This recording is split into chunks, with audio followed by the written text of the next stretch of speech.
श्रीरामचन्द्राय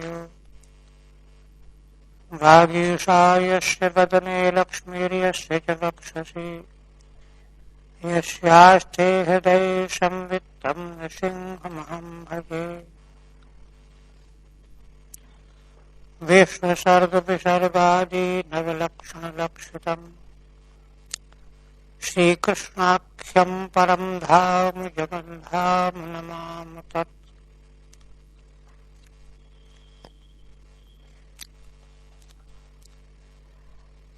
श्रीमद्भागवत के द्वितीय स्कंध के द्वितीय अध्याय में भगवान श्री सुखदेव जी ने महाराज परीक्षित के प्रश्न का उत्तर दिया। मनुष्य को, विशेष करके म्रियमाण मनुष्य को क्या करना चाहिए और क्या नहीं करना चाहिए। सर्वप्रथम भगवान सुखदेव जी ने इस प्रश्न की बड़ी प्रशंसा की। आत्मज्ञानियों के लिए सम्मत प्रश्न है यह। श्रोतव्यादिषु यः परः, सुनने योग्य जो विविध विषय हैं उन सबों से बढ़ करके यह प्रश्न है। और फिर निषेधाश्च बलियांशः, सिद्धांत के अनुसार पहले क्या नहीं करना चाहिए इसी का प्रतिपादन किया कि संसार लोक लोकांतर के सारे पदार्थ असत हैं, मिथ्या हैं, मायामय हैं। इनके जाल में पड़ा हुआ मनुष्य अपनी आयु बर्बाद करता रहता है। दिन में दौड़ भाग में, रात्रि में शयन में बर्बाद करता रहता है और अपने नाश को देख नहीं पाता। इसलिए सर्वात्मा भगवान श्री हरि जो ईश्वर हैं उन्हीं का श्रवण मनन करना चाहिए। और यह कहते हुए भगवान के स्मरण का स्वरूप बताया। पहले स्थूल विश्व ब्रह्मांड विराट जो भगवान का विग्रह है इसमें धारणा को स्थापित करें। इसमें धारणा के स्थापित कर लेने पर सूक्ष्म जो अंतर्यामी भगवान हैं उनमें धारणा स्थापन की योग्यता आती है, अधिकार प्राप्त होता है। और वह अधिकार प्राप्त करके भगवान के सविशेष ध्यान का हृदयाकाश में हृदय कमल की कर्णिका पर भगवान का ध्यान करते हुए समाधिस्थ होकर वह स्वयं स्वेच्छा से देह त्याग करके मुक्त हो जाता है, सद्यः मुक्ति प्राप्त कर लेता है। किंतु यदि उसके मन में परमेष्ठी पद का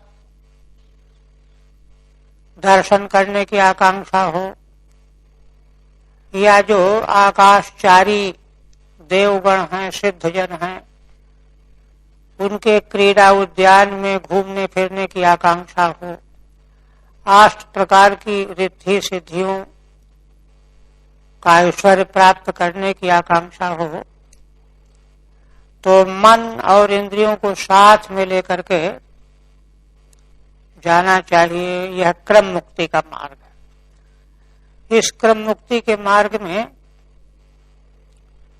बड़े विस्तार से भगवान सुखदेव जी ने ब्रह्मांड के अतिक्रमण का स्वरूप बताया। 7 आवरण, 5 महाभूत, अहं तत्व, महत्तत्व, 7 ये आवरण जो एक दूसरे से 10-10 गुना बढ़ करके हैं, इनका क्रमशः अतिक्रमण करता जाए और अंतिम में व्यापक प्रकृति में तादात्म्य भाव को स्थापित करके और फिर वह भगवत धाम को चला जाता है। क्रम मुक्ति के मार्ग में भी 3 प्रकार का फल बताया गया है। पुण्योत्कर्ष के कारण जो योगी जाते हैं उच्च लोकों में, तो वे नवीन कल्प में आधिकारिक पुरुष के रूप में प्रकट होते हैं, अवतरित होते हैं, अथवा हिरण्यगर्भ की उपासना करने वाले ब्रह्मा के साथ ही मोक्ष प्राप्त कर लेते हैं। किंतु इन दोनों से भिन्न जो भगवान के उपासक हैं, वे समग्र ब्रह्मांड का अतिक्रमण करके, माने प्रकृति को लेकर के 8 आवरण वाला जो ब्रह्मांड कार्य कारण रूप है, इसका अतिक्रमण करके भगवत धाम को प्राप्त करते हैं। ये क्रम सद्य मुक्ति और क्रम मुक्ति के दृष्टि से भगवान श्री सुखदेव जी ने बताया। देखिए, साध्य साधन की दृष्टि से इतना निर्मल स्पष्ट उपदेश अन्यत्र कहीं नहीं मिलेगा। जीवन दर्शन का समग्र निर्णय, पारमार्थिक निर्णय यहाँ पर कर दिया गया है और उसको सांगोपांग बुद्धिस्थ करके इसके अनुसार साधना आरंभ करनी चाहिए।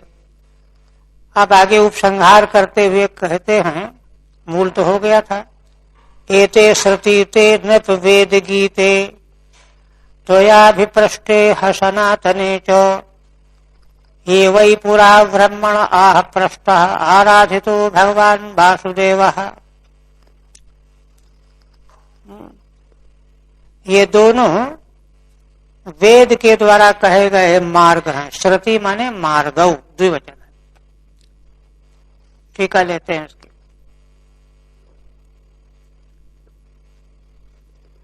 श्रुति मार्गौ प्रकारावित्यर्थः, ये 2 ही प्रकार हैं परमार्थ यात्रा के। हे नृप संबोधन है। अनपेक्षो निर्विद्य निर्भिद्य मूर्धन विसृजेत परम गतः। पहले जो साक्षात सद्य मुक्ति वाला जो मार्ग बताया गया, जिसका यह वाक्य है, अनपेक्ष माने लोक लोकांतर सबसे अनपेक्ष होकर के, मूर्धा जो अंतिम चक्र है उसका भेदन करके परब्रह्म परमात्मा स्वरूप होकर के कलेवर इंद्रियों का त्याग कर देता है। इतिया सद्यो मुक्ति ही, यह सद्यो मुक्ति भगवान सुखदेव जी ने बताई। सा एका गति, यह एक गति है, सर्वोच्च गति यही है। और फिर आगे यदि प्रयास्यन इत्यादि ना क्रम मुक्तिश्च द्वितीया श्रुति ही, यदि प्रयास्यन से लेकर के जो भगवान सुखदेव जी ने कथन किया है कि यदि वह परमेष्ठी लोक का दर्शन करना चाहता है, ब्रह्मलोक या सिद्धों के विहार स्थान, आकाशचार्य सिद्धों के क्रीड़ा स्थान का दर्शन करना चाहता है, यह दूसरी क्रम मुक्ति का मार्ग है। एते श्रुति वेदे न गीते, ये दोनों मार्ग वेद भगवान के द्वारा कहे गए हैं। गीते माने उक्ते, न तो सोत्प्रेक्षते, यह अपनी बुद्धि की उत्प्रेक्षा वाले मार्ग नहीं है। आजकल बुद्धि प्रकल्पित, बुद्धिवाद के प्रभाव से नए नए मार्ग कल्पित किए जाते हैं, ऐसा यहाँ नहीं है। प्रमाण दे रहे हैं। तत्र यदा सर्वे प्रमुच्यन्ते कामा ये हृदयश्रिताः, जिस समय साधक के हृदय में स्थित रहने वाली सारी वासनाएं, कामनाएं प्रमुच्यन्ते माने नष्ट हो जाती हैं, समाप्त हो जाती हैं। अथ मर्त्यो अमृतो भवत्यत्र ब्रह्म समश्नुते, तो वह मर्त्य मनुष्य अमर धर्मा हो जाता है, अमृत हो जाता है। माने यही इसी जीवन में वह ब्रह्म को प्राप्त कर लेता है, उसका कहीं लोकांतर में गमन नहीं होता। इत सद्यो मुक्ति ही, यह वेद में सद्यो मुक्ति का स्वरूप बताया गया। इसी तरह से वेद में क्रम मुक्ति का भी वर्णन किया गया है। ते आर्चिः अभिसंभवन्ति, दूसरा क्रम मुक्ति का, वे शरीर से निकल करके दो चीजों को लेकर के जाता है, पूर्व प्रज्ञा और पूर्व प्रज्ञा विज्ञान और कर्म। बृहदारण्यक में लोकांतर गमन का ढंग बताया गया। तो वहां अर्चि अभिसंभवंती, अर्चि माने तेजोमय मार्ग से, उत्तरण मार्ग जिसको कहते हैं। इस कथन के द्वारा क्रम मुक्तिश्च वेदेनोक्ता, वेद के द्वारा क्रम मुक्ति भी कही गई है। तो ये ही दोनों मार्ग यहाँ सद्यो मुक्ति और क्रम मुक्ति के रूप में कहे गए। यद्वा, अथवा श्रीधर स्वामी कहते हैं कि एते श्रुति ते नृप वेद गीते की व्याख्या बदल रहे हैं। क्या?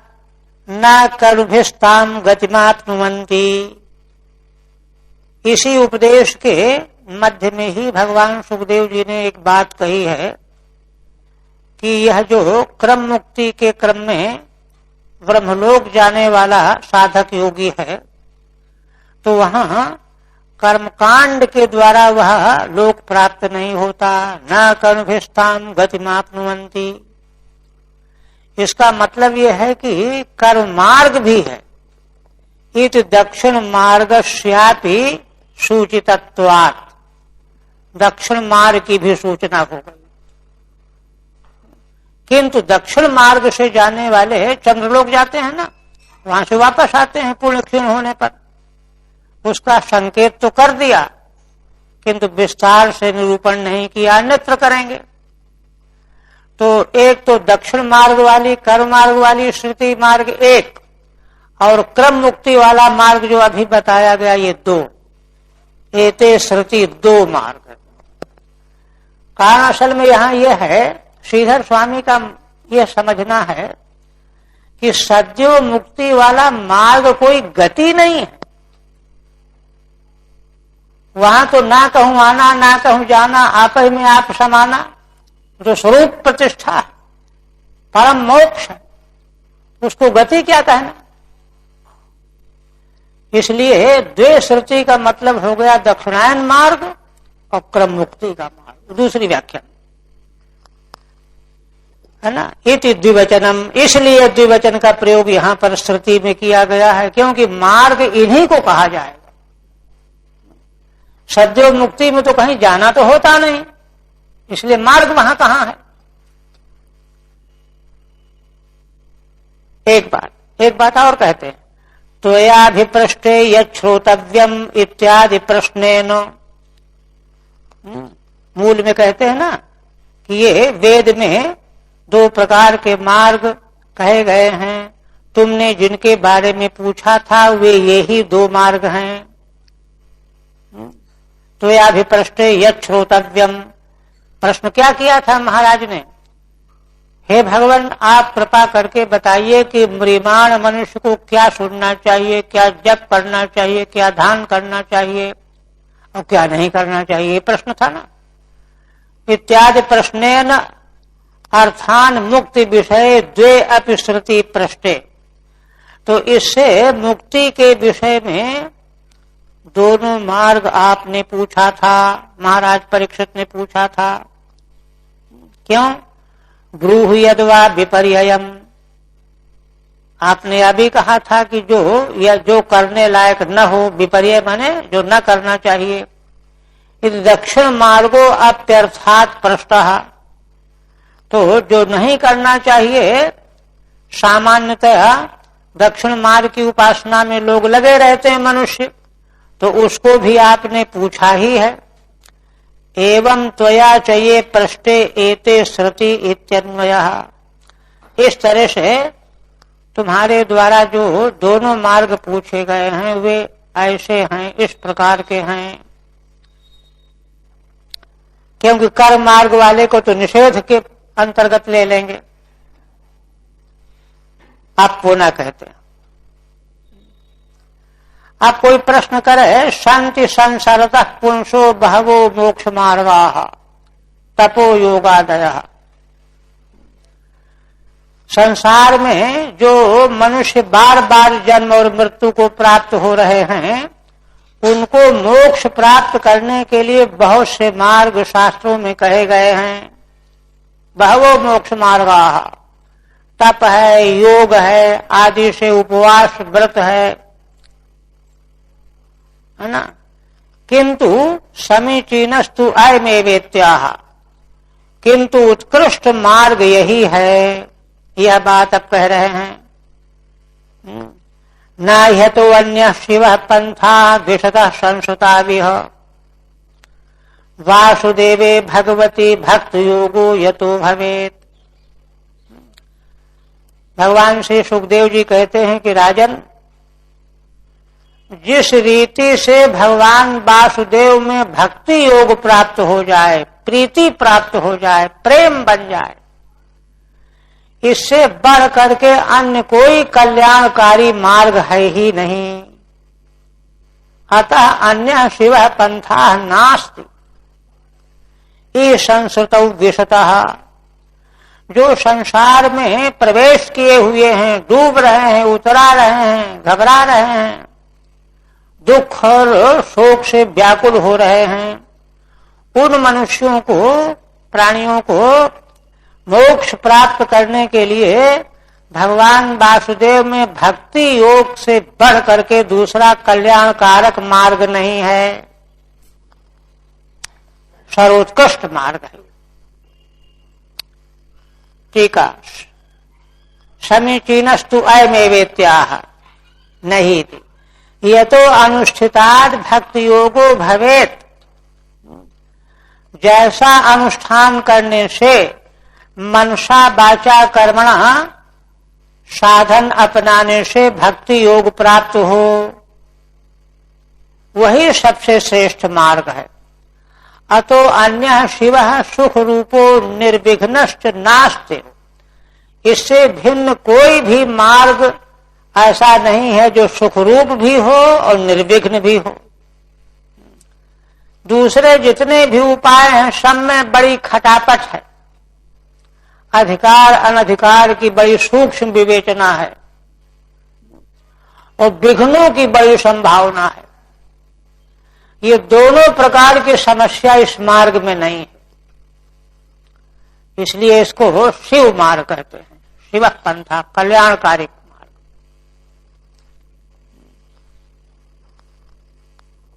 आप कहते हैं कुत इत्यता एतदा, या कैसे कहा जाता है, ऐसा क्यों माना जाता है? तो कहते हैं कि देखो, भगवान ब्रह्म का स्नेन त्रिरन्वीक्ष मनीषया तदद्यवश्यत्कूटस्थो रतिरात्मन यतो भवेत्। कारण यह है कि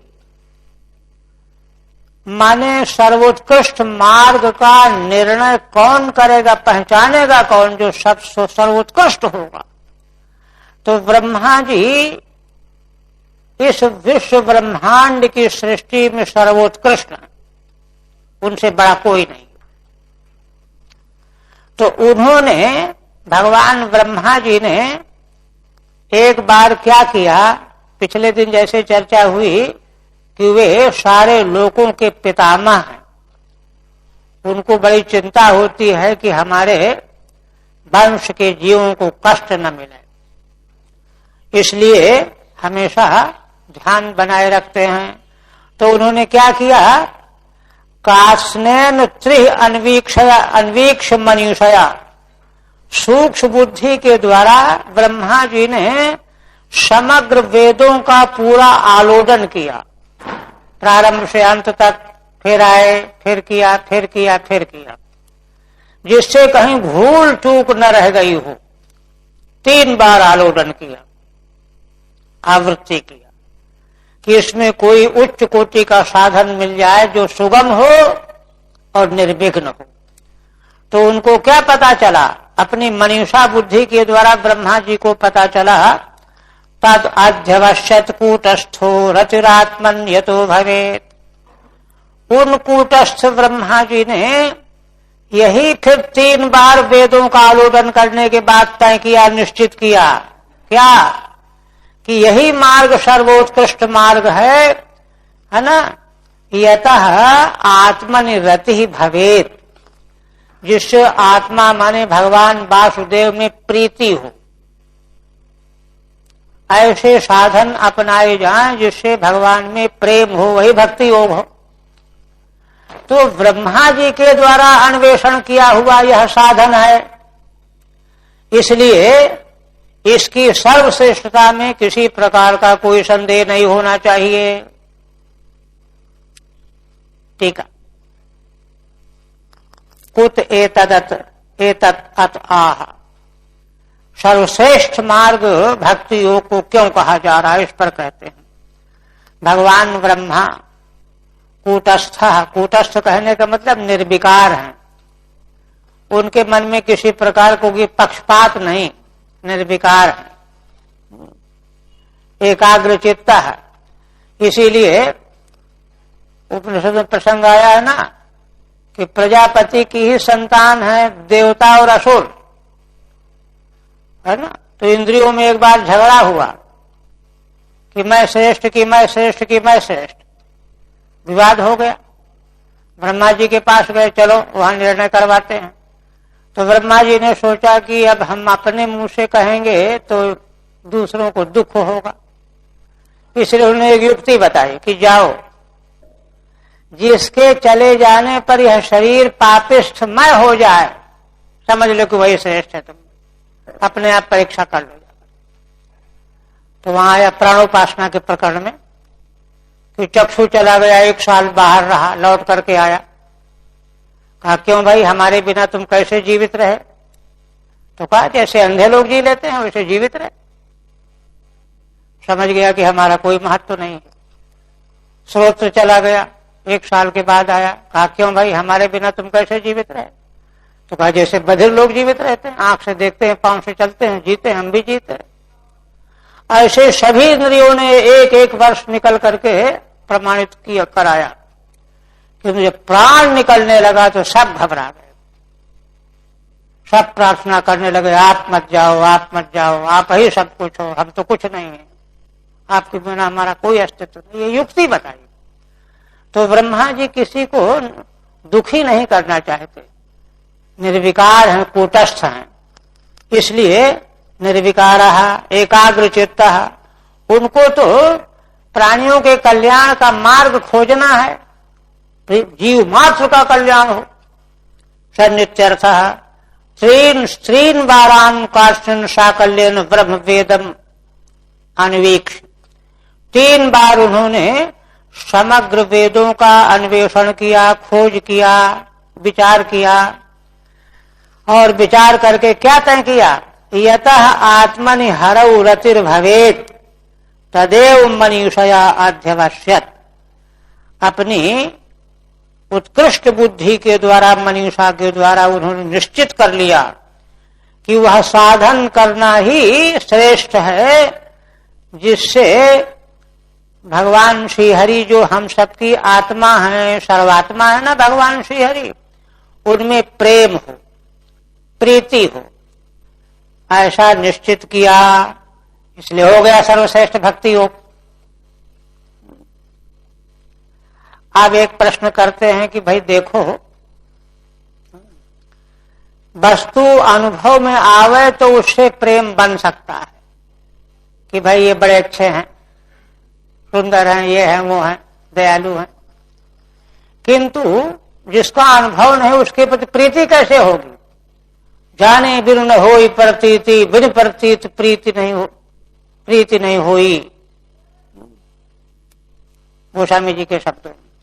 तो उसी आशंका पर कहते हैं ननु अनुभूते अर्थे रतिर भवति, है ना। रति प्रीति अनुभव वाले अर्थ में होती है। अननुभूते तु भगवती कथम रति स्यात्, भगवान का तो अभी हम लोगों को कोई अनुभव ही नहीं है, कैसे रति होगी, प्रीति होगी, प्रेम कैसे होगा? इस पर उत्तर देते हैं, कहते हैं कि देखो भगवान सर्वभूतेषु लक्ष्यतः स्वात्मना हरिः दृश्यैर्बुद्ध्यादिभिर्दृष्टा लक्षणैः अनुमापकैः।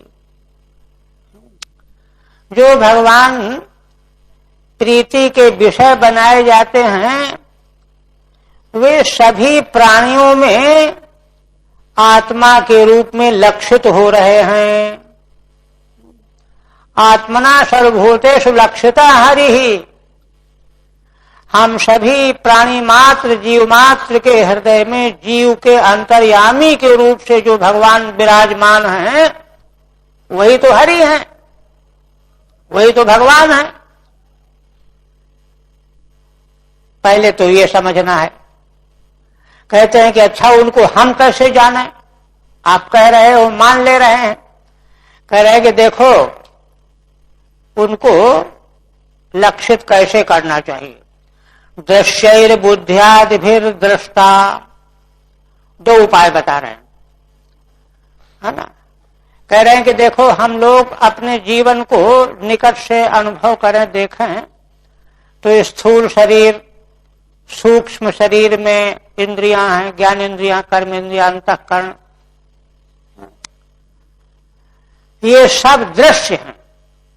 क्यों हम कहते हैं ना कि आज हमारा मन खराब हो गया, क्या करें, हमारी बुद्धि बिगड़ गई इसलिए हमने ऐसा समझ लिया वैसा समझ लिया।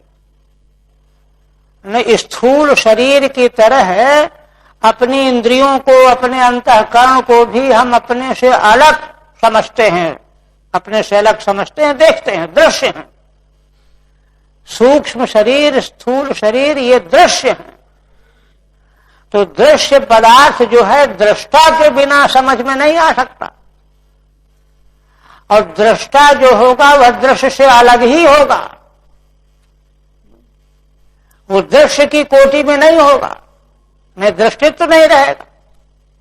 दृश्य मात्र से दृष्टा अलग होगा। दृश्य जो है दृश्य जो है स्वयं किसी का दृष्टा नहीं है। घड़ा है, मकान है, न अपने को जानते न दूसरे को मकान को भी जानते हैं, क्योंकि दृश्य है। सारे दृश्य पदार्थों की यही गति है, अपने को नहीं जानते, दूसरे को क्या जानेंगे। इनको जानने वाला जो दृष्टा है वह बुद्धि आदि दृश्य पदार्थों के द्वारा हमारे भीतर लक्षित हो रहा है, वही भगवान है। हमारे भीतर अंतर्यामी रूप से वे भगवान मौजूद हैं, विद्यमान हैं, जिनके प्रकाश में हम बुद्धि को, मन को, चित्त को, अहंकार को, इंद्रियों को, स्थूल देह को समझ रहे हैं। ये हमारा शरीर है, ये हमारा सिर है, ये हमारा हाथ पैर है। जैसे है ना, मैं अपने मकान में रह रहा हूं, मकान से बाहर चला गया, इसका मतलब क्या हुआ? मकान अलग है, मैं अलग हूं, मैं मकान थोड़ा ही हूं। मकान में रहने वाला मकान से अलग होता है। उसी तरह से स्थूल सूक्ष्म दृश्य तत्वों का अनुभव करने वाला, प्रकाशन करने वाला दृष्टा अलग है। वह अलग दृष्टा रूप में भगवान लक्षित हो रहे हैं। एक तो ये दृश्यैर बुद्ध्यादिभिर दृष्टा। एक बात और, लक्षणैः अनुमापकैः, दूसरी बात है ना। अनुमान के द्वारा, अनुमान एक प्रमाण है ना, पर्वत में धूम को देख करके अग्नि का अनुमान हो जाता है। पर्वतो धूमान, वह्निमान, धूमान। तो कहते हैं कि स्थूल शरीर, सूक्ष्म शरीर, मन, बुद्धि आदि ये कर्ण की तरह से है। जैसे तलवार के द्वारा देवदत्त किसी लकड़ी को काट रहा है तो काटने का कर्ता देवदत्त है और खड्ग जो है साधन है, कर्ण है। कलम से लिख रहा है तो कलम साधन है, कर्ण है। उसी तरह से हमारी ज्ञान इंद्रियां, कर्म इंद्रियां, मन, बुद्धि, चित्त, अहंकार ये सब कर्ण की तरह से है। अब कर्ण जब तक कर्ता न हो तब तक तो बेकार। कर्ण से क्या होगा कि केवल कर्ण तो कुछ भी नहीं कर सकता। कर्ता के बिना कर्ण कोई क्रिया संपन्न नहीं कर सकता। तो जो सूक्ष्म देह के जो कर्ण है, ज्ञान इंद्रिय, कर्म इंद्रिय, अंतःकरण आदि, ये कर्ण रूप से हमको प्रतीत हो रहे हैं। इनको प्रयोग करने वाला कर्ता कोई है, वही अंतर्यामी भगवान लक्षित हो रहे हैं। तो दो तरह से, एक दृश्य का दृष्टा है ना, और एक कर्ण का प्रयोग करने वाला कर्ता। इन दो तरह से हमको भगवान हमारे भीतर ही लक्षित हो रहे हैं, ऐसा समझना चाहिए। इसलिए उन भगवान से प्रीति करने में कोई कठिनाई नहीं है। ठीक है, कहते हैं कि ननु अनुभूते अर्थे रतिर्भवति। अर्थ का अनुभव हो चुका हो तो प्रेम हो जाएगा। भाई आदमी बड़ा अच्छा व्यवहार करता है, तुरंत जो है आदर पूर्वक मिलता है, खाना पीना को पूछता है तो प्रेम हो जाता है। अननुभूते तो भगवती, किंतु भगवान का तो अनुभव भी है ही नहीं। कथम रति स्यात्, कैसे प्रीति हो। तत्रा, कहते हैं कि नहीं, तत्रा पंचदशी, वेदांत पंचदशी के तत्व विवेक प्रकरण, प्रथम प्रकरण में बहुत चर्चा है सूक्ष्म भान और अभान को लेकर के। भगवान लक्षितो दृष्टा, कहते हैं दो तरह से हमको हमारे भीतर ही भगवान लक्षित हो रहे हैं, दृष्ट हो रहे हैं, अनुभूत हो रहे हैं। कथम, कैसे, कहते हैं देखो, स्वात्मना क्षेत्र ज्ञान्तर्यामितया, माने स्वात्मना, स्वात्मा से ले लिया क्षेत्रज्ञ। क्षेत्रज्ञ जो जीवात्मा है उसके अंतर्यामी रूप से भगवान लक्षित हो रहे हैं। कैसे लक्षित हो रहे हैं? कई ही, किन साधनों के द्वारा? दृश्य बुद्धियादि भी, जो दृश्य बुद्धि मन इंद्रियां सब कुछ को दृश्य समझ लीजिए, इनके द्वारा, क्योंकि ये सब दृश्य हैं तो दृश्य बिना दृष्टा के अनुभव में आएगा नहीं।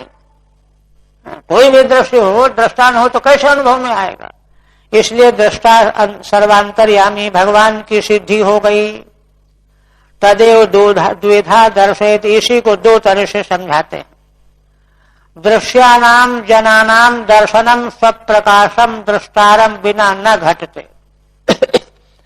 जो पदार्थ दृश्य हैं, स्थूल देह, इंद्रियां आदि हैं, अथवा मनुष्यों का समुदाय है, इनका दर्शन बिना स्वप्रकाश दृष्टा के नहीं बनेगा, बिना न घटते। इत्यनुपपत्ति मुखेन लक्षणैहि स्वप्रकाशांतर्यामि लक्षणकैहि लक्षकैहि। इसलिए बिना दृष्टा के जब दृश्य का भान नहीं हो सकता, इस अनुपपत्ति के द्वारा, लक्षण के द्वारा स्वप्रकाश अंतर्यामी लक्षित हो गया, वही भगवान है।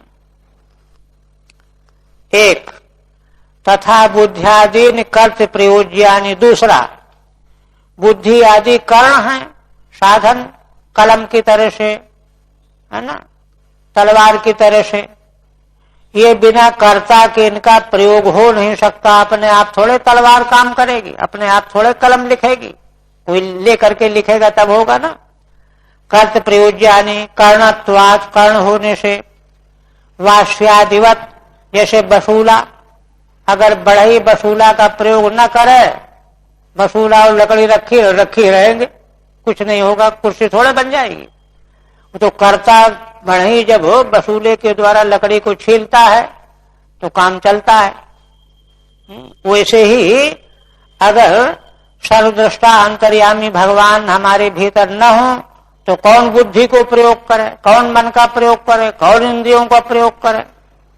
इसलिए है ना, इति व्याप्त मुखेन अनुमापकई ही, इसी व्याप्ति के द्वारा अनुमान से सर्वांतर्यामी भगवान की सिद्धि हो जाती है। स्वतंत्रश्च कर्ता इत्येवम् ईश्वर सिद्धि ही। दूसरी बात और भी है कि कर्ता जो है स्वतंत्र होता है, नहीं तो कोई प्रश्न कर दे कि भाई तलवार को लेकर के देवदत्त चला रहा है, देवदत्त को कौन चला रहा है? तो कहते देवदत्त को चलाने वाले क्या है? देवदत्त करता है, करता तो स्वतंत्र होता है, स्वतंत्र कर्ता सूत्र ही है, वो तो स्वतंत्र होता है, चाहे तो करे चाहे न करे। इस प्रकार से स्वतंत्र कर्ता रूप से ईश्वर की सिद्धि हो जाती है। अतः ऐसे सिद्ध सर्वात्मा भगवान ईश्वर, उनकी भक्ति योग ही सर्वश्रेष्ठ मार्ग है।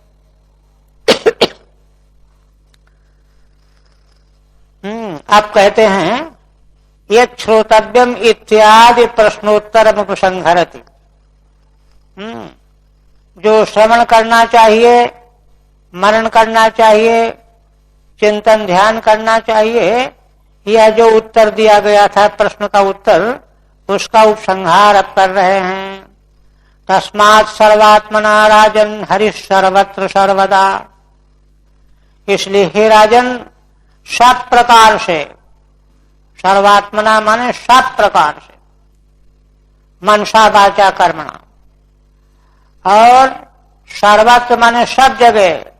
ये नहीं कि घर में है तो भजन करेंगे, बाहर चले गए तो नहीं करेंगे, कहीं चले जाओ, कहीं रहो।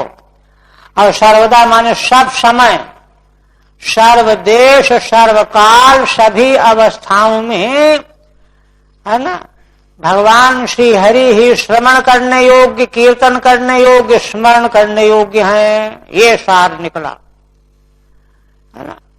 मनुष्यों के लिए श्री भगवान हरि ही सर्वत्र सब प्रकार से सभी समय श्रवण करने योग्य, कीर्तन करने योग्य, मनन करने योग्य, स्मरण करने योग्य हैं।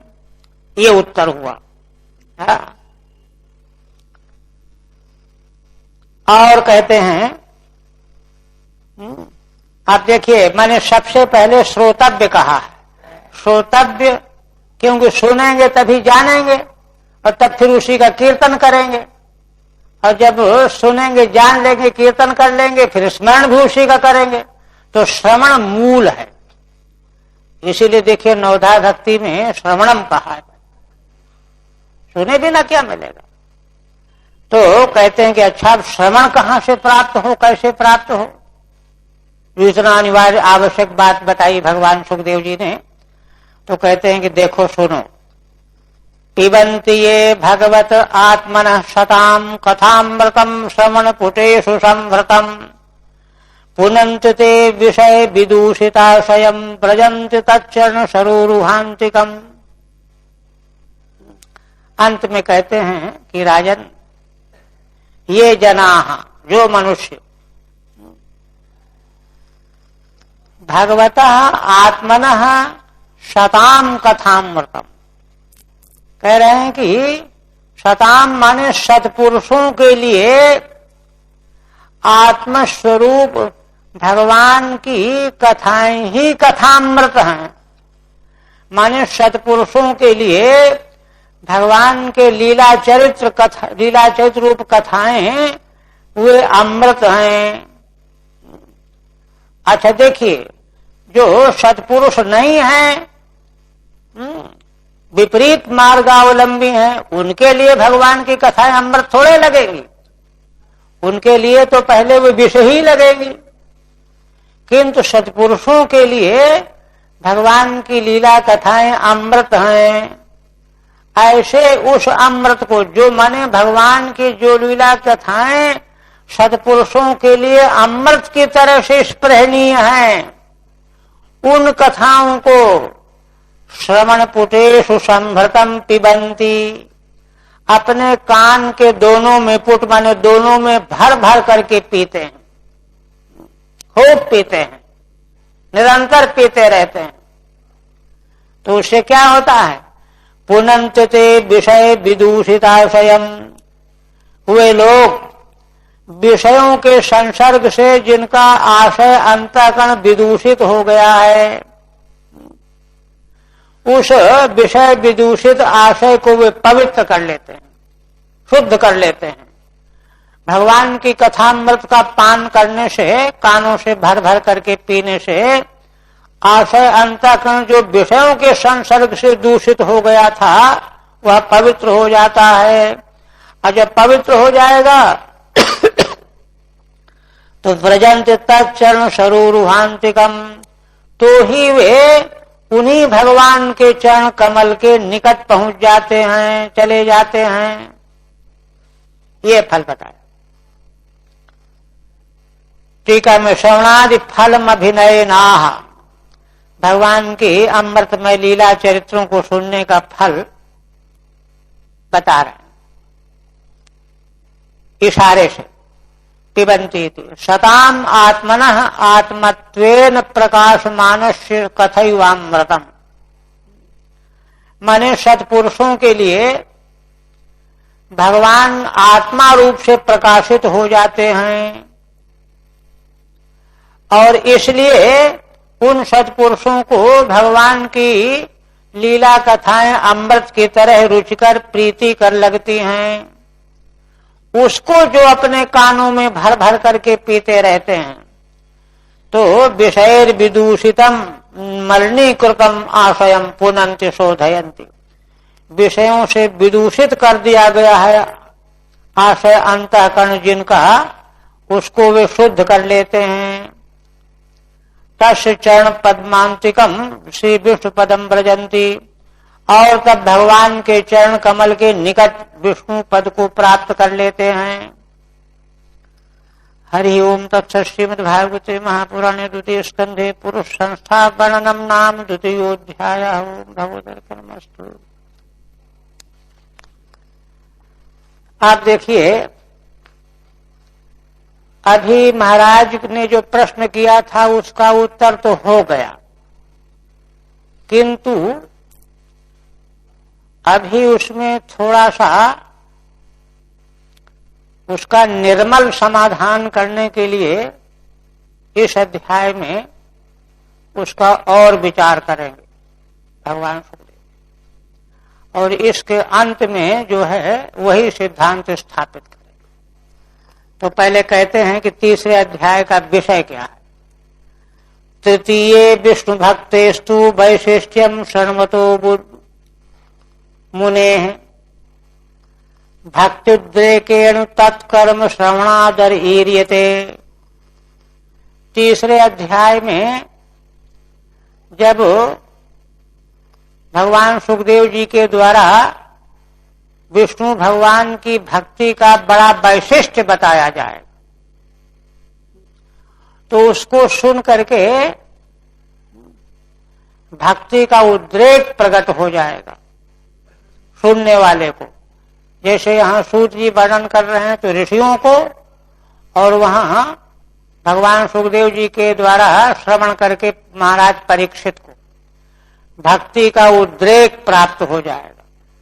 इसलिए तत्कर्म श्रवणादर ईर्यते, इसलिए श्रवण का आदर यहाँ करना चाहिए, यह कथन किया जाएगा।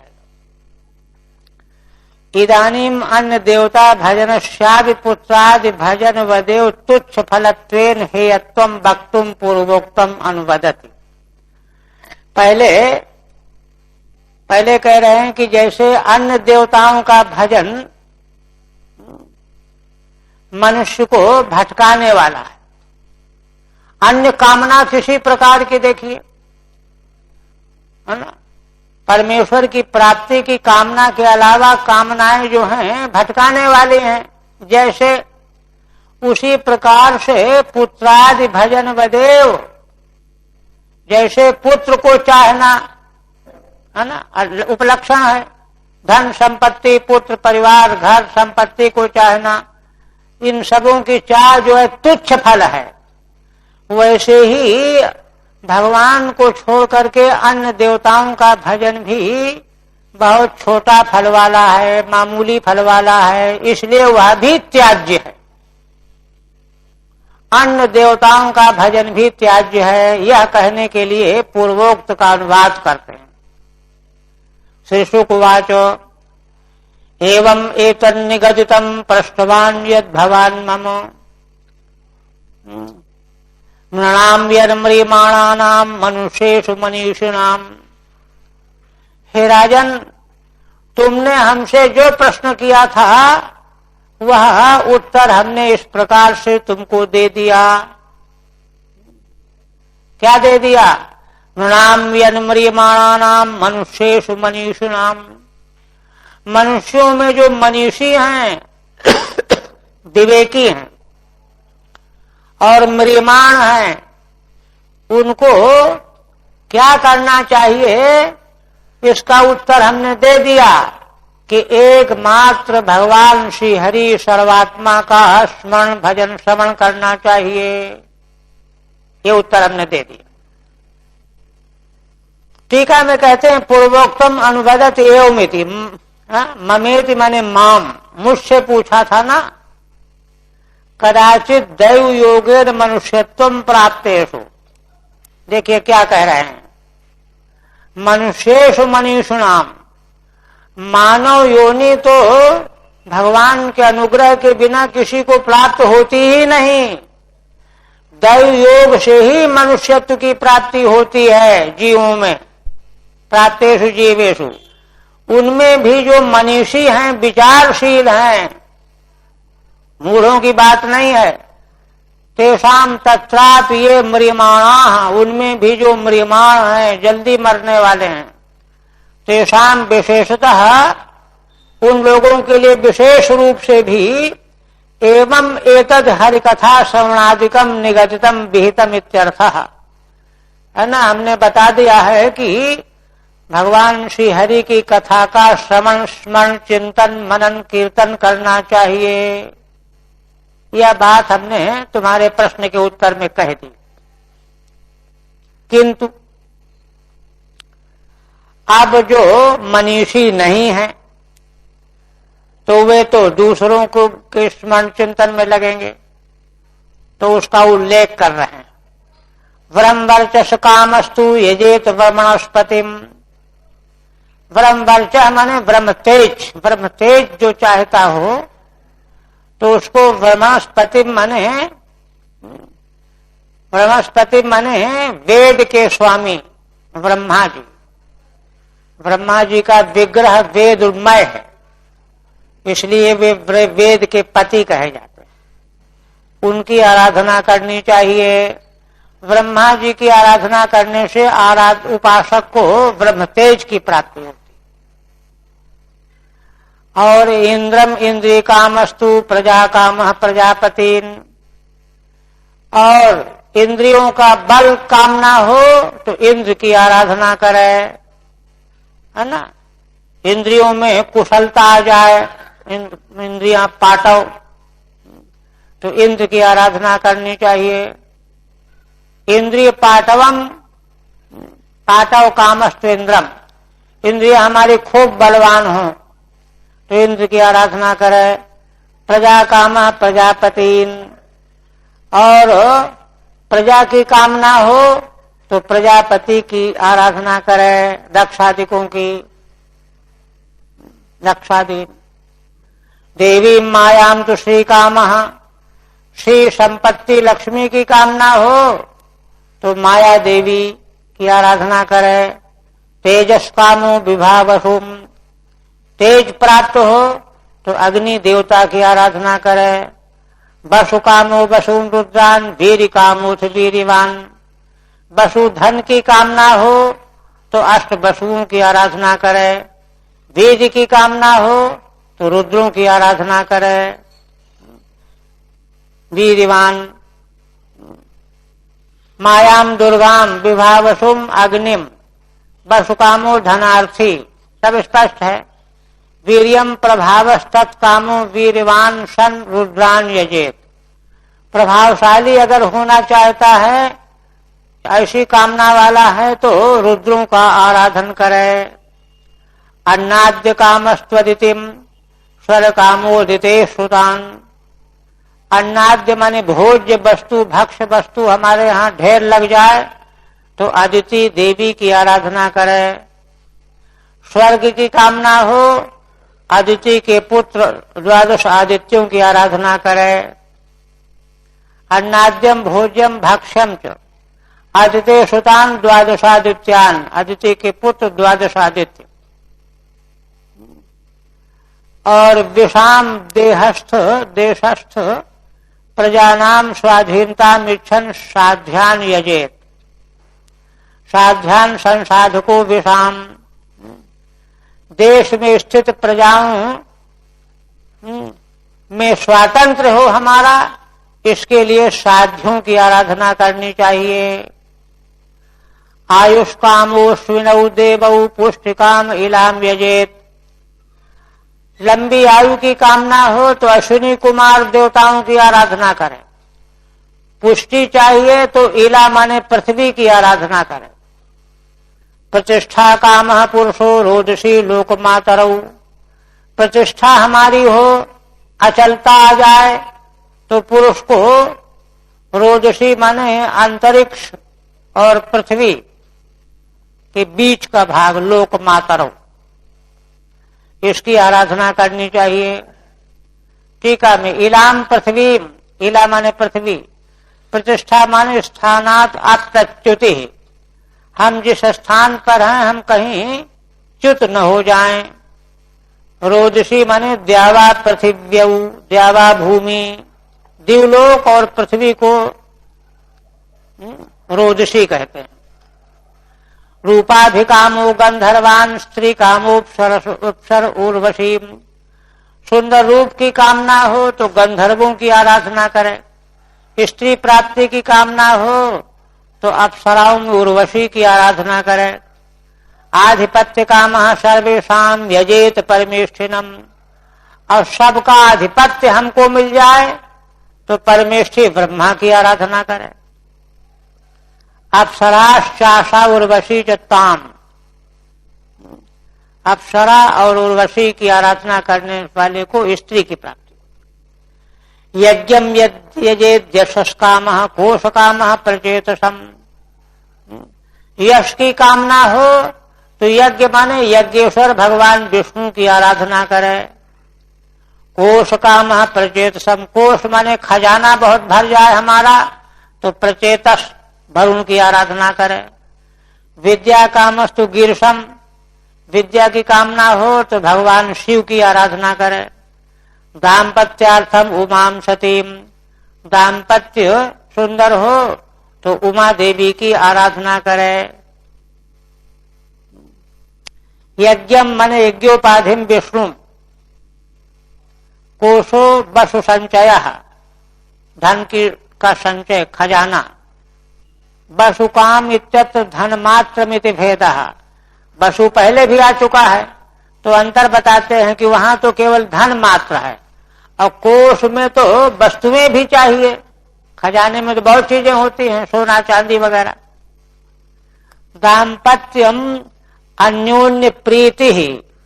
एक दूसरे के प्रति स्त्री पुरुष में प्रीति भाव की इच्छा हो तो भगवती उमा की आराधना करनी चाहिए। तदेवार्थो यशसः। इसी प्रकार धर्मार्थम उत्तम श्लोकम तंतुम तन्मन पितृन यजेत। धर्म की आकांक्षा हो तो माने धर्म की कामना हो तो उत्तम श्लोक भगवान विष्णु की आराधना करे। तंतुम तन्मन पितृन यजेत। तंतु माने हमारा वंश उच्छिन्न न हो तो पितरों की आराधना करे। उत्तम श्लोकोपाधिम विष्णु तंतुम तन्वन संतान वृद्धिम अन्वेक्षण। संतान परंपरा हमारी वृद्धि को प्राप्त हो तो पितरों की आराधना करे। रक्षा बाधा निवृत्ति तत्कामः। रक्षा में बाधा की निवृत्ति की कामना हो तो पुण्यजन माने यक्षों का आराधन करे। रक्षा कामः पुण्यजनान ओजस कामो मरुद्गणान। ओज माने बल की कामना हो तो मरुद्गणों का पूजन करे। राज्य कामो मनुन देवान निर्ऋतिम त्वभिचरण यजेत। काम कामो यजेत सोमम अकामः पुरुषम परम। राज्य प्राप्ति की कामना हो तो मनुओं की आराधना करे। मनुन देवताओं की। निरतिम त्वभिचरण यजेत। और अभिचार की इच्छा हो तो निरति देवता की आराधना करे। काम कामो यजेत सोमम। कामनाओं की कामना हो तो सोम चंद्र की आराधना करे। अकामः पुरुषम परम। और कोई कामना हो न हो तो परम पुरुष भगवान की आराधना करे। राज्यम राजत्वम तत्कामो मनुन देवान। राजत्व की कामना हो तो मनुदेव मनुन देवान मनवंतर पालकान। मनवंतर का पालन करने वाले मनुओं की देव रूप मनुओं की आराधना कर। राज्ञा कर्म राज्यम तत्कामो विश्वान देवान इति विशेषः। और राज्य का कर्म क्या है? राज्य। इसकी कामना वाले को विष्णु देवों की आराधना करनी चाहिए। अभिचरण शत्रु मरणम इच्छन। अभिचार कृत्य माने शत्रु को मारने का अगर आकांक्षा हो तो निरतिम राक्षसम। राक्षस निरति की आराधना करे। काम कामो माने भोगेच्छु। नाना प्रकार के भोगों की इच्छा वाला सोम की आराधना करे। अकामो वैराग्य काम। अकाम माने हमारी सारी कामनाएं समाप्त हो जाएं ये चाहता हो तो सारी कामनाएं समाप्त होने का मतलब वैराग्य चाहता है। तो वैराग्य चाहता हो तो परम पुरुष भगवान का यजन करे। पुरुषम परम प्रकृति व्यतिरेकोपाधिमीश्वरम। परम पुरुष माने प्रकृति से परे है ना, व्यतिरेकोपाधिमीश्वरम ईश्वर को। और अब कहते हैं अकामा सर्व कामो व मोक्ष काम उदारधि तीव्रेण भक्ति योगेन यजेत पुरुषम परम। अंत में कहते हैं कि अकामा माने कोई कामना न हो अथवा सब कुछ की कामना हो अथवा मोक्ष मात्र की कामना हो तो उदार बुद्धि वाला मनुष्य तीव्रेण भक्ति योगेन यजेत पुरुषम परम। तीव्र भक्ति योग के द्वारा प्रीति योग के द्वारा परम पुरुष भगवान की आराधना करनी चाहिए। अकामः एकांत भक्तः। कोई कामना नहीं है, केवल भगवान से प्रेम है। उक्तानुक्त सर्व कामो वा। अथवा सब प्रकार की कामनाएं जो यहाँ गिनाई गई हैं, जो नहीं भी गिनाई गई हैं, ऐसी कामनाएं भी हैं। तो अथवा मोक्ष की कामना हो तो उसको परम पुरुष माने पूर्ण परमेश्वर परमात्मा जो उपाधि रहित हैं, निरुपाधिम। पूर्णता जो है निरुपाधि में। पुरुषम पूर्णम निरुपाधिम यजेत। उन भगवान की आराधना करनी चाहिए। तो माने कुछ कामना लेकर के ही भगवान की आराधना, और बिल्कुल कामना ना हो तो भी भगवान की आराधना करनी चाहिए। आप कहते हैं कि पूर्वोक्त नाना देवता यजनस्यापि संयोग पृथक्त्वेन भक्ति योग फलत्वमाह एतावानी। कहते हैं कि एतावान्यो यजतामिहि स्निशेषोदयः भगवत चलो भावो यद भागवत संगतः। यहाँ पीछे श्री भगवान सुखदेव जी ने जो अमुक अमुक कामना के लिए तत्त देवताओं के आराधना की जो बात बताई है, तो देखिए वह इसलिए नहीं बताई है कि उन कामनाओं के पीछे भागना चाहिए। असल में बताई इसलिए है कि अगर वे कामनाएं जोर पकड़ रही हैं तो यदि शास्त्रीय मार्ग से उनकी प्राप्ति नहीं की जाएगी तो व्यक्ति चोरी और डकैती करने लगेगा, समाज विरोधी काम में लग जाए। इसलिए उन कामनाओं को प्राप्त करो तो देवाराधन के द्वारा प्राप्त करो। एक लक्ष्य तो ये।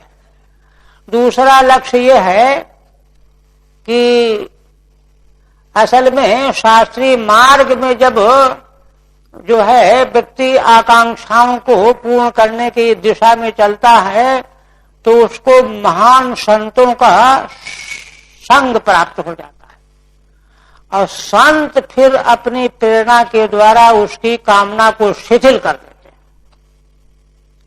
हैं। एक बार वाराणसी में करपात्री जी महाराज से किसी ने प्रश्न किया कि भगवान, धर्म की परिभाषा जो मीमांसा में की गई है तो बड़ी विलक्षण है। तो एक ने प्रश्न किया कि अथर्ववेद में जो आधिचारिक यज्ञों का विधान किया गया है, वेद तो मनुष्य मात्र जीव मात्र के कल्याण के लिए है, उसमें सेन याग का विधान है शत्रु नाश के लिए। तो महाराज ने इसका समाधान किया कि भाई देखो, कोई बहुत सदाचारी व्यक्ति है, सन्मार्ग में चल रहा है, किंतु उसके जीवन में कोई ऐसी घटना घट गई, निरपराध है लेकिन कोई पीछे पड़ गया दुर्भाग्यवशात, तो ऐसी स्थिति में उसका साधन त्रुटित हो जाएगा, छूट जाएगा।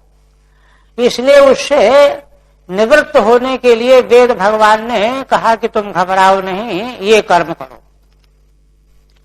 इसलिए वे अभिचार यज्ञ कहे गए हैं, और इसीलिए उन यज्ञों को करने के बाद उनके प्रायश्चित्त के वर्णन किए गए हैं। ये तुमने यह यज्ञ किया, ये प्रायश्चित्त करो, इतना व्रत करो, इतना उपवास करो, गायत्री का जप करो। इसलिए वेदों का वो अंतिम लक्ष्य नहीं है, क्योंकि नहीं तो क्या होगा, वो क्रोध में आकर के या तो उसकी हत्या कर देगा, जेल में जाना पड़ेगा, फांसी हो जाएगी। तो ये सब उपद्रव से बचने के लिए शास्त्रीय मार्ग में जो है उपाय बताए गए हैं। अंत में वेदों का लक्ष्य तो व्यक्ति को, मनुष्य को निवृत्त करना है। कामनाएं जो हैं ये तो बहुत जगह भागवत में 11वें स्कंद में तो बहुत विस्तार से चर्चा की गई है कि वेद तो जानते हैं कि मनुष्य तो स्वाभाविक कामनाओं का कीट बना हुआ है, अगर और तो यह उस उपद्रव में जाकर के और नीचे चला जाएगा, तो वे भला उसको कामनाओं में क्यों ढकेलेंगे। किंतु उसको है ना कुमार्ग से बचाने के लिए कामनाओं का उपदेश करके साधन का उपदेश वेद भगवान करते हैं। वही बात यहां कह रहे हैं कि एतावान यजताम ही निःश्रेषोदय। यहां पर देखो, चाहे किसी देवता की आराधना करने वाले हों, कोई हों, किंतु निःश्रेष का उदय तभी होगा, कब होगा, भगवत चलो भावो यद भागवत संगतः। किसी भगवान के भक्त का संग मिल जाएगा। क्योंकि तुम मान लो अभिचार यज्ञ करोगे, तो महाराज ने बताया था अभिचार यज्ञ करोगे तो जाओ विद्वानों के पास, पूछो विधि, संतों के पास जाओ, और वे तुम्हारी बुद्धि को प्रेरित करेंगे। अरे यहां जैसे आता है ना, उत्तम का वध कर देने पर यक्षों पर लग गए ध्रुव, उनके पितामह मनु ने आकर कहा कि अरे ये क्या करते हो, ये तो बहुत ठीक नहीं, तुरंत छोड़ दिया, बदल गए।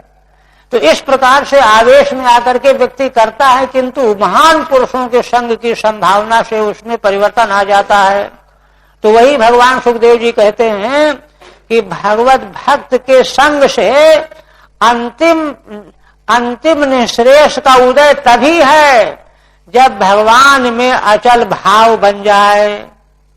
चाहे किसी देवी देवता की आराधना किसी फल के लिए करने में लगे रहो, कोई बात नहीं, किंतु अंतिम निःश्रेष कल्याण का उदय तभी होगा जब किसी भक्त का संग मिलने से उसके प्रभाव में आकर के तुम भगवान में अपना प्रेम समर्पित कर दोगे। इसी की टीका में कहते हैं पूर्वोक्त नाना देवता यजनस्यापि। पूर्व में बहुत देवताओं के यजन की विधि बताई, किंतु उस विधि का तात्पर्य क्या है? संयोग पृथक्त्वेन भक्त योग फलत्वमाह। संयोग पृथक्त्व एक न्याय है। संयोग पृथक्त्व न्याय का मतलब यह है कि उस लालच में वह भजन में लगेगा, जाएगा, और उसी के बीच में किसी भक्त महान पुरुष का दर्शन हो जाएगा। उसकी प्रेरणा से जो करने जा रहा था उसका विचार ही बदल जाएगा। अरे हम समझते नहीं थे, अब बात समझ में आई। यही संयोग पृथक्त्व न्याय है कि मैंने देवताओं की आराधना में लगे रहने वाले को भी प्रिय भगवत भक्त के दर्शन हो जाने पर, संग हो जाने से उसके मनोवृत्ति में कामनाओं का अभाव होने लगता है, कामनाओं से निष्काम होने लगता है। इसलिए भक्त योग फलत्वमाह, उनका भी संयोग पृथक्त्व न्याय से भगवत भक्ति योग ही फल है। क्योंकि अगर ईश्वर देवताओं की आराधना नहीं करेंगे तो दूसरे काम करेंगे, विपरीत कर्म करेंगे, शास्त्र विरोधी कर्म करेंगे। एतावानिति इंद्रादीनापि यजताम इह तद यजनेन भागवता नाम संगतः। कहते हैं कि ठीक है, वे ऐश्वर्य के लिए इंद्र की भजन का यजन कर रहे हैं, किंतु यजन करते करते भगवान के भक्त से मुलाकात हो जाएगी तो तेषाम संगतः भगवत चलो भावो भक्तिर्भवितीति। उनके संग से भगवान में अचल भक्ति भाव हो जाएगा। यत एतावान्यो निःश्रेयस्य परम पुरुषार्थस्य उदयो लाभः। यही निःश्रेयस माने परम पुरुषार्थ के उदय का लाभ है। अन्यत् सर्वम तुच्छमित्यर्थः। कामनाओं को लेकर के यजन करना तो सब का सब तुच्छ ही है। आप कहते हैं ज्ञानम यदा प्रतिनिवृत्त गुणोर्मिचक्रम आत्म प्रसाद उत यत्र गुणेश्वर संगः कैवल्य सम्मत पथस्त्वथ भक्ति योग को निर्वृतो हरिकथासु रतिम न कुर्यात्। अब श्री भगवान की मंगलमयी लीला कथाओं का जो बार बार प्रतिपादन किया गया उसका रहस्य बता रहे हैं। क्या? ज्ञानम यदा प्रतिनिवृत्त गुणोर्मिचक्रम। जब सत्पुरुषों के संग से मनुष्य को ऐसा ज्ञान हो जाए, कैसा ज्ञान हो जाए? प्रतिनिवृत्त गुणोर्मिचक्रम, जिससे गुणों की उर्मी लहरें, उर्मी कहते हैं लहर को, तरंग को, सतोगुण रजोगुण तमोगुण की जो लहरें हैं, तरंगे हैं, उर्मियां हैं, ये इनसे वह निवृत्त हो जाए। सतोगुणी रजोगुणी तमोगुणी जो है ना प्राकृत पदार्थ हैं, उनसे निवृत्ति वाला ज्ञान जब उसको मिल जाए, यदा प्रतिनिवृत्त गुणोर्मि चक्रम, तब क्या होगा? तब आत्म प्रसाद उत यत्र गुणेश्वर संगः। तब गुणों में असंगता आ जाने से उसको आत्म प्रसाद प्राप्त हो जाएगा, माने आत्मा प्रसन्न हो जाएगा। जो प्रकृति के जो गुण हैं, ये गुणों की जो कामनाएं हैं, उनके रहते हुए व्यक्ति बेचैन बना रहता है, प्रसन्न नहीं होता। अब प्रसन्न हो जाएगा गुणेश्वर संगः। तब कैवल्य सम्मत पथस्त्वद भक्ति योगः। तो उससे क्या होगा? तो कहते हैं कि इससे कैवल्य प्राप्त करने वालों के लिए जो सम्मत मार्ग है, कौन मार्ग है? भक्ति योग, भगवान के प्रति प्रीति, है ना, यह निश्चित रूप से उसको प्राप्त हो जाएगा। इसलिए को निर्वृतो हरि कथासु रतिम न कुर्यात्। कौन ऐसा मनुष्य होगा जो निर्वृत होकर के, शांत होकर के, निश्चिंत होकर के, पूरे विश्वास वाला होकर के भगवान की मंगलमयी कथाओं में रति नहीं करेगा। अर्थात कोई भी ऐसा नहीं हो सकता। टीका भागवत संगतः इत्यनेन सूचिताम हरिकथा रतिमिस्तौति। क्योंकि देखिए पहले जो निःश्रेष के का उदय बताया है, तो भागवत का संग, भले तुम इंद्र की पूजा करने में लगे हो चाहे और की पूजा करने में लगे हो, लेकिन भक्त का संग हो जाने पर बड़े कृपालु होते हैं, वे खींच करके तुमको भगवान की ओर ले आवेंगे। इसी को उठाकर कह रहे हैं। इससे क्या हुआ? सूचिताम हरिकथा रतिमिस्तौति। वे भगवान की कथा में तुम्हारी रति पैदा कर देंगे, तुम्हारा प्रेम पैदा कर देते हैं। और वह जो भगवान की कथा का प्रेम हो जाना है, वह बहुत बड़ा फल देने वाला है। क्या देने वाला है? उससे क्या क्या होता है वो बता रहे हैं। ज्ञानमिति यत यासु कथासु ज्ञानम भवति।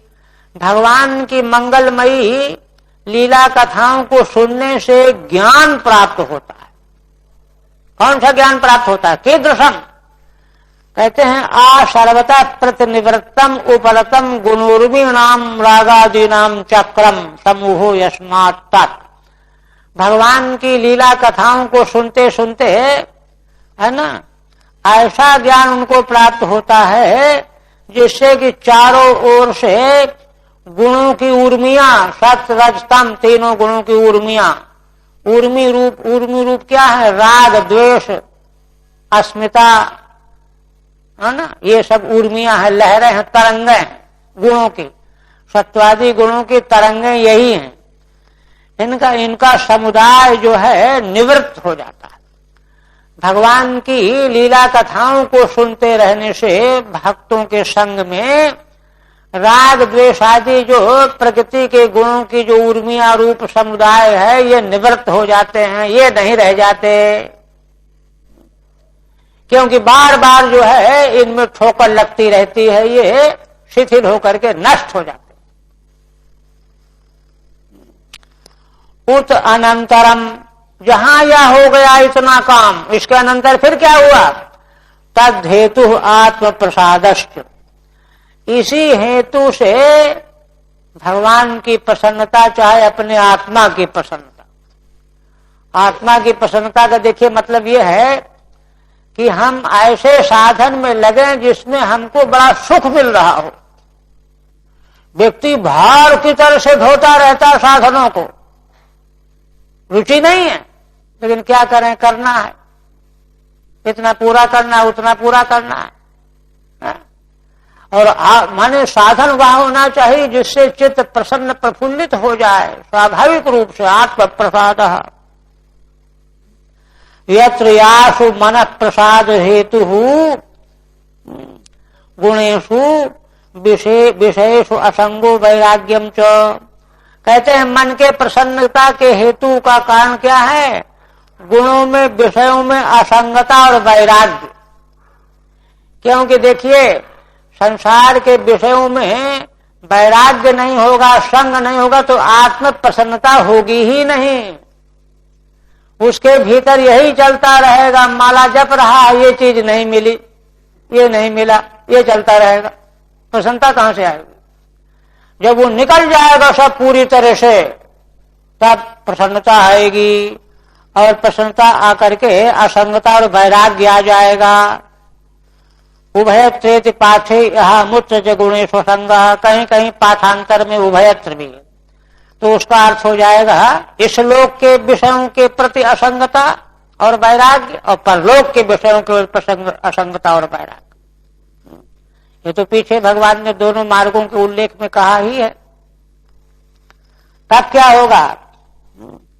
कैवल्यम इत्येव सम्मतः पंथा यो भक्ति योगः। कैवल्य माने अकेले निरपेक्षता। देखिए श्रीमद् भागवत में कई जगहों पर भक्ति की जहां सूक्ष्म विवेचना की गई है, वहां निरपेक्षता को बहुत महत्व दिया गया है। निरपेक्ष। मंगल श्लोक में देखिए, है ना, जन्माद्यस्य तो न्याद तर्तश्चार्थस्य विज्ञा, नहीं दूसरे में, धर्म प्रोज्झित कैतवोत्र परमो निर्वत्सराणाम सताम। प्रोज्झित कैतव, प्रोज्झित कैतव की व्याख्या श्रीधर स्वामी ने की है ना, प्रकर्षण उज्जित फलाभिलाषा यस्मात्। तो फलाभिलाषा प्रकर्ष करके उज्जित कब होगी? जब निरपेक्ष बन जाएगा, वही कैवल्य है, केवल अकेला है। तो कह रहे हैं कैवल्यम इत्येव सम्मत पंथा, केवल निरपेक्ष यही सम्मत पंथ है। यो भक्ति योग है, भक्ति योग ये है। क्योंकि भक्ति योग माने प्रीति योग। प्रीति किससे? जो कार्य कारणातीत निरुपाधिक जो तत्व है उससे प्रीति। उससे प्रीति कब बनेगी? इससे जब प्रीति का वियोग हो, फलों से, आकांक्षाओं से, विषयों से, पदार्थों से जब अलग हो, तब एक तरफ अगर जुड़ा है तो उधर कहां जुड़ेगा? इसलिए कह रहे हैं सम्मत पथ यो भक्ति योग निर्वृता श्रवण सुखेन। और इस प्रकार से भगवान के लीला चरित्रों को सुन करके ही जो निर्वृत हो गया, अन्यत्र निर्वृत इति वा, अथवा अन्यत्र अनिर्वृत, माने अन्यत्र कहीं भी उसको शांति नहीं है, स्थिरता नहीं है, सुख नहीं मिल रहा है, केवल मात्र भगवान के प्रीति योग में ही शांति मिल रही है, ऐसा फल प्राप्त होता है। तासु हरि कथा सुको रतिम न कुरियात। ऐसी भगवान की उन मंगलमयी कथाओं में कौन समझदार मनुष्य होगा कि प्रीति नहीं करेगा? अर्थात सभी प्रीति करेंगे। अच्छा, अब यह सुन करके शौनक जी आगे फिर प्रश्न करेंगे, है ना। आज यहीं विराम देते हैं, कल फिर जो है ये बहुत महत्वपूर्ण है, आगे का बहुत महत्वपूर्ण है। क्योंकि मैंने महत्वपूर्ण इस दृष्टि से है कि यह सुन करके प्रश्न का समाधान सुनने के बाद प्रतिक्रिया में क्या हुआ, उसका परिणाम क्या निकला, तो परिणाम की बात आगे आएगी। और पहले तो सूत जी के प्रवचन को सुन करके शौनक आदि ऋषि कितने गदगद हो गए, प्रार्थना करने लगे। तो उसी प्रकार से महाराज परीक्षित भगवान सुखदेव जी के समक्ष कितने प्रफुल्लित होकर के, आनंदित होकर के, गदगद होकर के नए जो प्रश्न करेंगे, तो उससे उनको यह समाधान कितना जचा। तो इसलिए श्रीमद् भागवत को जो है इसी ढंग से जो है इसका अवगाहन करना चाहिए, जिससे कि वह बात भीतर अच्छी तरह से स्पष्ट रूप से बैठ जाए। बोलो सच्चिदानंद भगवान की जय।